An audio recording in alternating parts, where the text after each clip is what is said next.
The Shell Tomb, written and read by Christopher Halton. Sadly, it was to be expected, but at length my great-aunt Marjorie passed in her 96th year. She had lived alone, save for a local housemaid and cook, Mrs. Brady, in a large and ancient timber-framed house in a remote part of Suffolk known as Waddlingham Manor. A wilderness of her own making, the estate attached to the property had, over the 70-odd years of her residence, largely returned to nature, a complete departure from former times, when the land had been extensively worked for agriculture and grazing. Something, however, had occurred in Marjorie's younger years, after she came into the estate following the deaths of her mother and father, in a tragedy at sea whilst travelling on the continent. So profound was her grief that she sold off much of the land, together with its machinery and livestock, and thereafter lived in near seclusion, never leaving the house save to attend the funeral of her uncle Morton in her 56th year. It was remarked to me more than once that my aunt had never entirely forgiven the sea. As one might imagine, upon inheriting the house in 1922, I found the property in a deplorable state, requiring extensive renovation before it could be made comfortably habitable. Mrs. Brady, herself in her 70s, resided in a neighbouring estate cottage and made daily visits to the manor to provide meals and undertake such basic cleaning and washing as kept Marjorie's existence there barely sustainable.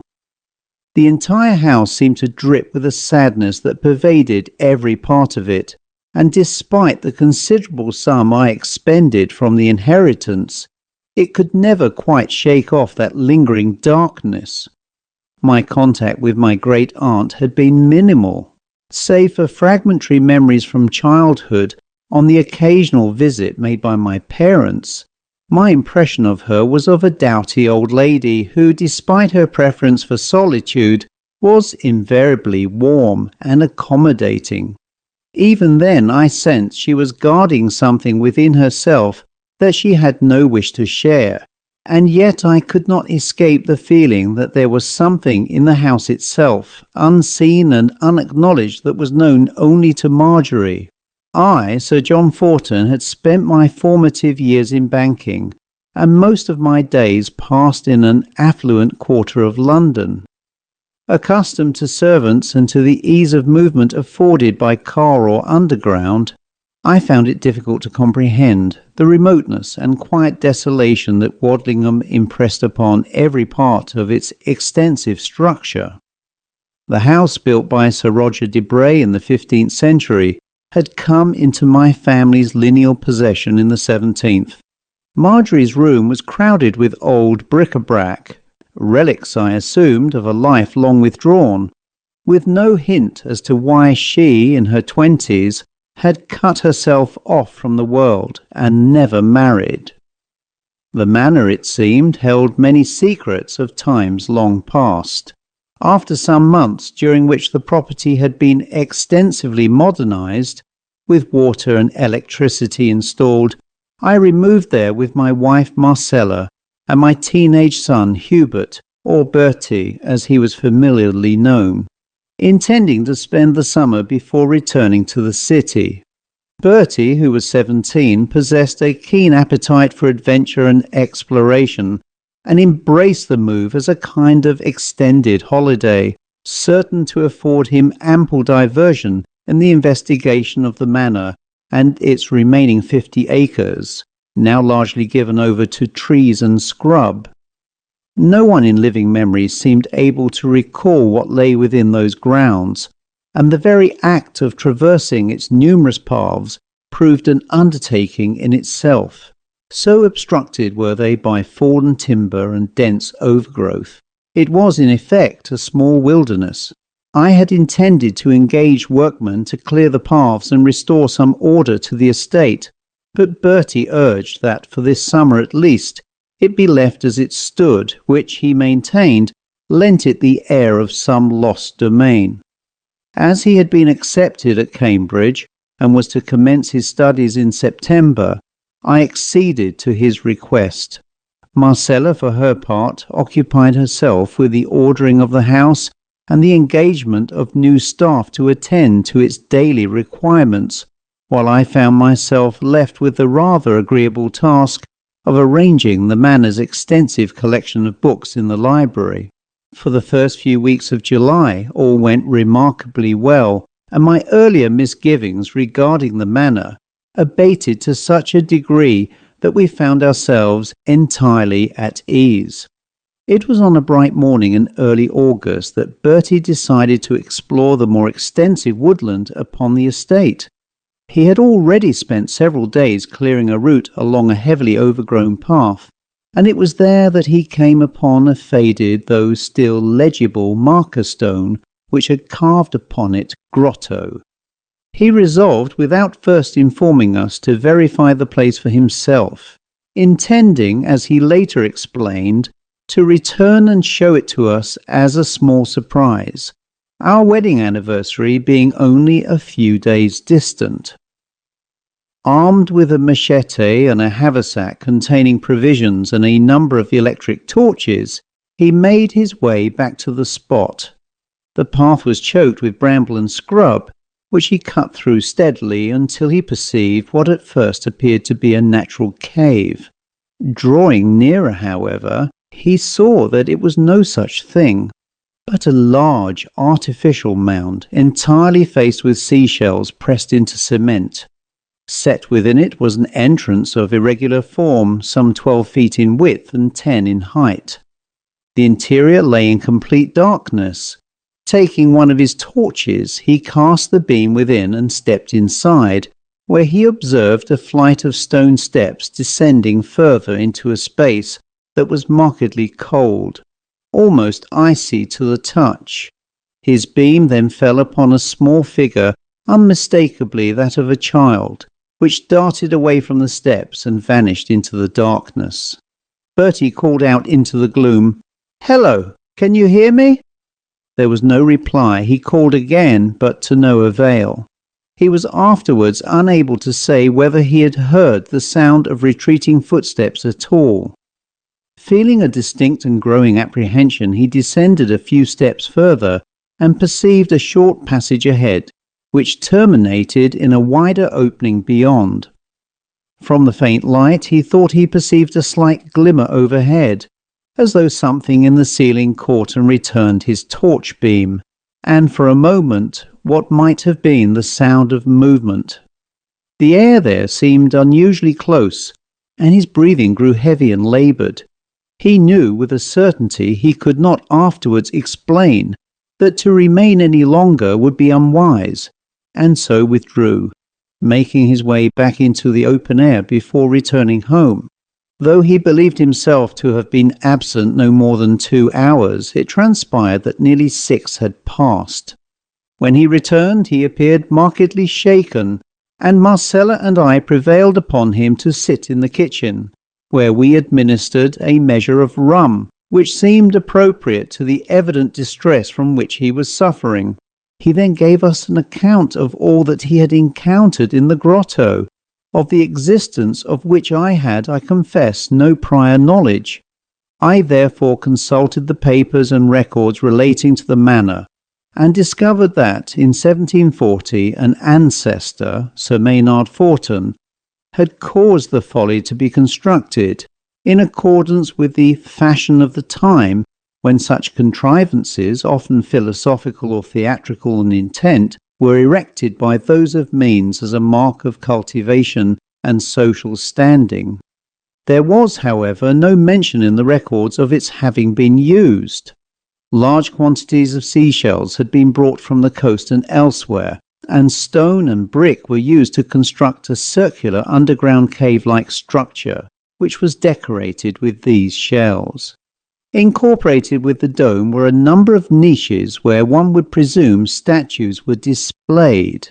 It seemed to be a rather curious structure for the estate in which it was built. I therefore elected to return with Bertie the following day. Apart from the structure itself, I was curious as to the identity of the boy, if indeed my son had not imagined him. We were accompanied by a ground worker, Sam Biddicombe, who knew the area and claimed some knowledge of the grotto's history. We arrived there at 10 o'clock the next morning, and this time brought with us more powerful Tilly lamps, which we lit upon entering. The entire dome was at once revealed. Its ceiling had been inlaid with mother of pearl, which caught the light and returned it faintly, like a dull constellation. The effect was most curious, neither bright nor dark, but shifting as one moved beneath it.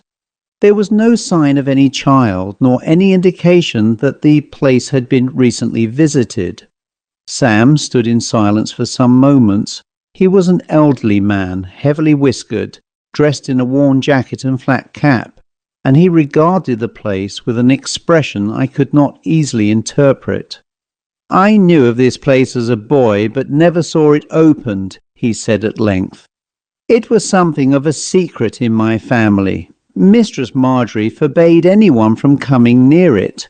Had it all left to grow over and be forgot. Folks said it was haunted." "By whom?" I asked. He shifted the pipe in his mouth before replying. "They said as there were a couple and a child, sir, but I never saw nor heard aught of it myself." We separated then, each taking a different passage. What I had at first taken for niches proved instead to be narrow corridors, their walls entirely worked in shell. There were representations of boats, of figures, and of scenes whose meaning I could not immediately determine, all executed with extraordinary care. At intervals, recesses had been formed in the walls, each containing a raised stone projection.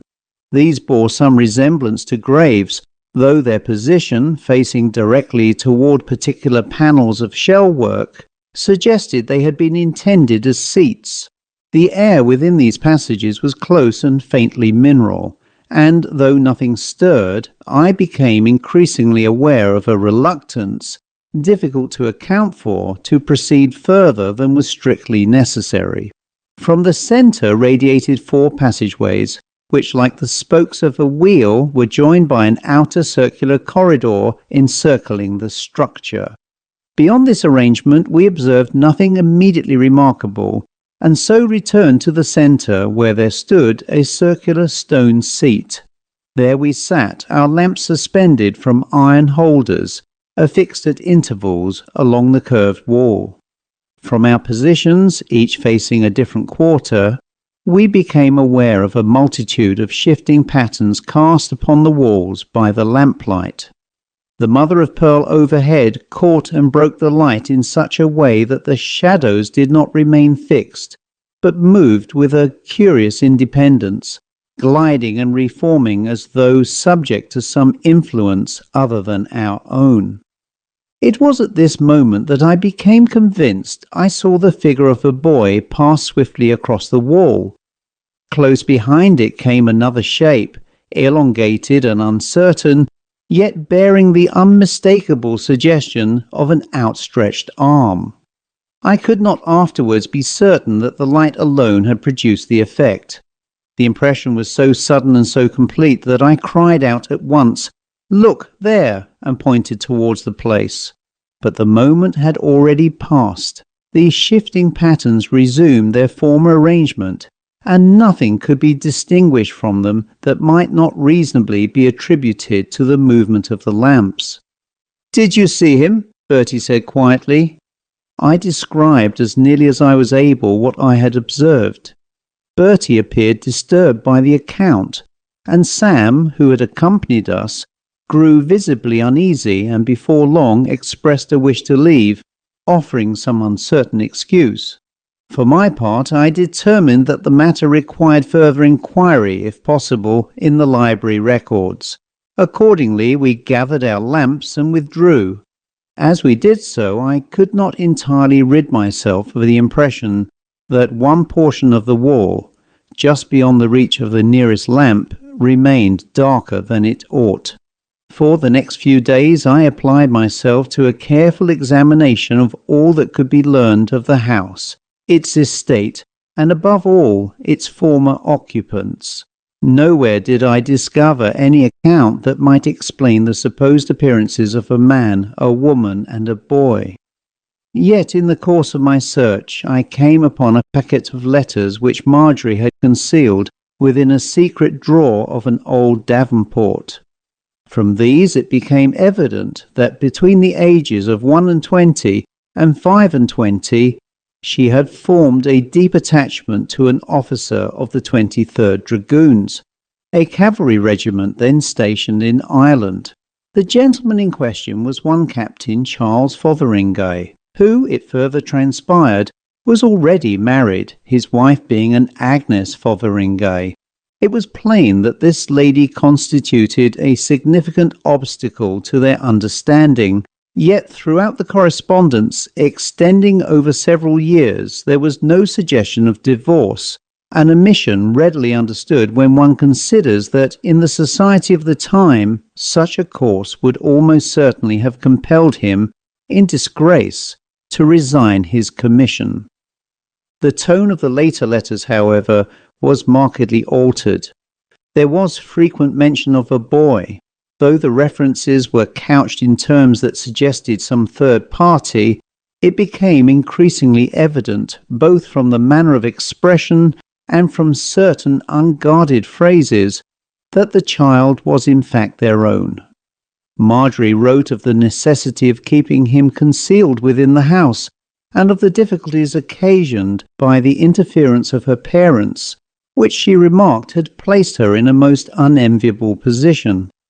She wrote later of a terrible loss, alluding to an earlier conversation held between them on one of their meetings, but no further particulars were given, beyond the fact that she was, by her own account, beside herself with grief.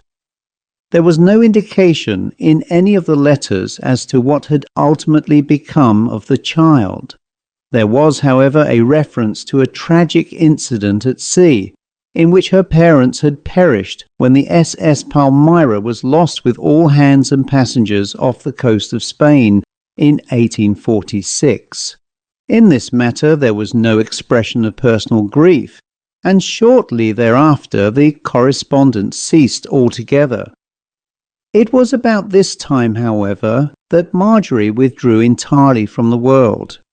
The sequence of events, I could not help but feel, was not accidental. I therefore resolved to verify certain particulars contained within the letters. It was evident that Fotheringay had returned those written to him by Marjorie, which greatly facilitated my inquiry. He had lived into his later years, dying in reduced circumstances in Surrey, his decline attributed by all accounts to habits of drink and gaming, which had steadily eroded both his health and his fortune. Agnes, it appeared, had died in somewhat obscure circumstances at or about the time Marjorie brought their connection to an end. Yet no satisfactory account of her death could be discovered. The most striking revelation, however, concerned the SS Palmyra. No record could be found of any such vessel having been lost in 1846, nor of any deaths registered in connection with Marjorie's parents, Sir Fortescue Forton and his wife, Lady Amanda.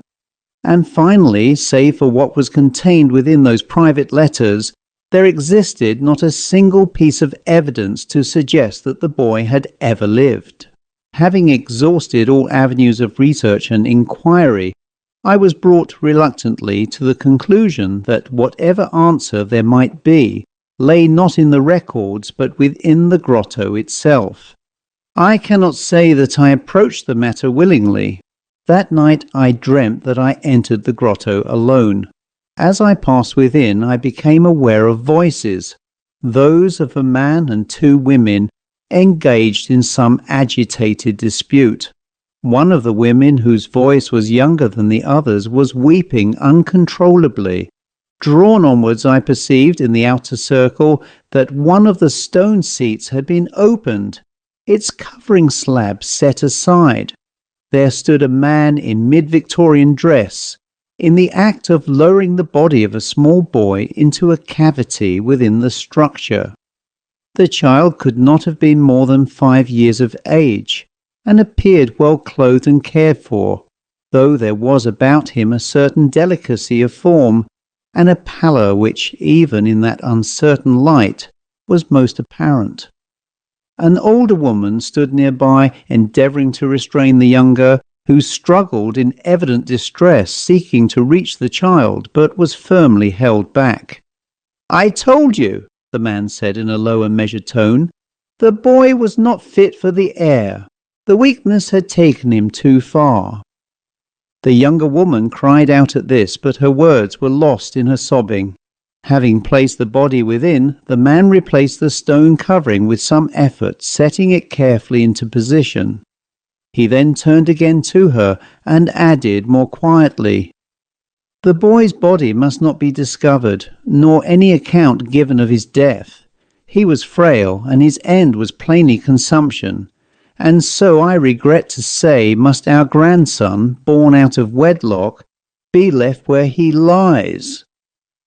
Suddenly a shot rang out, and the man collapsed at once to the floor. Almost immediately a second report followed, and the elder woman, clutching at her side, sank down without a word. The younger woman recoiled in horror, a small pistol still raised in her hand, a thin wisp of smoke curling from the barrel.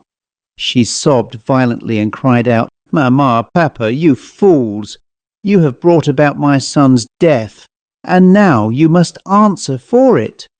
Suddenly the scene dissolved into a thin mist and was replaced by the figure of a man, perhaps in his early 30s, placing the remaining bodies into the cavities of two adjacent stone benches. His bearing was distinctly military and his manner composed. Having completed his grim task, he turned to the young woman and said, "Marjorie, were it not for my own position and the obligations it imposes, I should have had no hesitation in delivering you up for this dreadful act. As it is, this must be the last occasion upon which I see you. I desire no further association. You understand me?" With that he withdrew into the darkness, leaving Marjorie alone. She sank where she stood, overcome, and gave way to a fit of violent weeping. With this final impression the scene dissolved, and I awoke in the early light, in a state of considerable agitation. Marcella, roused by what she afterwards described as my voice raised in distress, turned to me and said, "My dear, what is it? You have had a bad dream." I sat upright and after some moments said, "Yes, though one so vivid that I can scarcely persuade myself it was no more than that." I then related to her as clearly as I was able every particular of what I had seen. When I had finished, she was silent for a moment and then said, "There is only one way to resolve this. You must go back and see for yourself." With a heavy heart and no small degree of apprehension as to what I might discover, I made arrangements with Sam for a party of workmen to accompany me to the grotto. I took care not to inform Bertie, for should the matter prove no more than the product of a disturbed slumber, I should appear exceedingly foolish in my son's eyes. Later that morning we returned and found that all 4 stone seats stood, with their coverings already displaced. I could not account for how this had been done, for no such instruction had been given, nor could I conceive by what means the stones might have been moved unaided. I remained at some distance, holding a tilly lamp, while the men set about removing the slabs entirely. What was then revealed drew from all present an involuntary exclamation. Within the cavities lay the bodies of a man, a woman, and a child, preserved in a condition approaching petrifaction, and yet sufficiently distinct in feature as to leave no doubt as to their human origin. The 4th chamber was empty. Sam turned to me in evident astonishment. "How did you know, sir?" "I made certain inquiries," I replied, "and formed a view as to what might be found here." I offered no further explanation. The police were duly informed, together with the coroner's office, and an examination established that the man and woman had died from gunshot wounds. The child, it was thought, had succumbed to natural causes, very likely a wasting disease of the lungs. There was little difficulty in identifying the adult remains as those of Sir Fortescue Forton and Lady Amanda, my ancestors. The boy, however, could not be identified with certainty. The official verdict was that of murder by persons unknown, the child's death being attributed to a wasting disease of the lungs. In view of the lapse of time, the police brought their inquiries to a close, and the bodies, including that of the child, were interred within the family vault. The grotto was thereafter secured by means of a wrought iron barrier, and Marcella, with quiet sympathy, placed flowers at its entrance in remembrance of those whose fate had so long been concealed. Some weeks later I had another singular dream. I saw the younger Marjorie, no longer in distress but calm and composed, standing beside the small boy. They held one another's hands, and there was about them an air of quiet reconciliation. She inclined her head towards me as though in acknowledgment, and then together they passed gradually from sight. I awoke at daybreak, and though I cannot say that the memory of those events was entirely set at rest, I found myself in a state of greater composure than I had known for some time, and the manor now felt at ease. The End.